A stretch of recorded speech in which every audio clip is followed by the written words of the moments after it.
नमस्कार दोस्तों, रामवीर जी इधर हैं। रामवीर से एक बार ये देखिए। नमस्कार नमस्कार। मैं फूल उठाने जा रहा हूँ। उठाएंगे, आपको दिखाएंगे। ग्राम सखेड़ा ठेकेदार विद्यानंद ग्राम सखेड़ा के ये उठवा रहे हैं, हम भी उठा रहे हैं। ठीक है, तो दोस्तों ये पोल उठाने जा रहे हैं। ये देखिए कैसे उठाएंगे।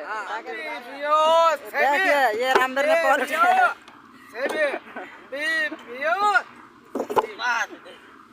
ये देखिए रामवीर ने पोल उठाया। रामवीर कुछ बोलना चाहोगे? हाँ भाई, बोलिए। आप लोगों की दुआएं हैं, मैंने पोल उठाया है और खुदी बात है। ग्राम सखेड़ा के रहने वाले हूँ। आप मेरे ठेकेदार विद्यानंद भी हैं, ठीक भी है।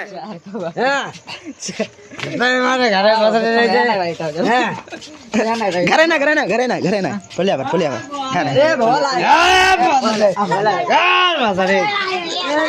छोड़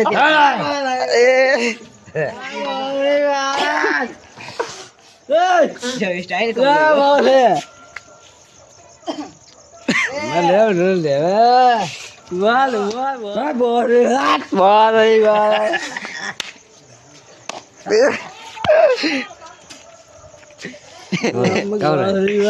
जो कौन है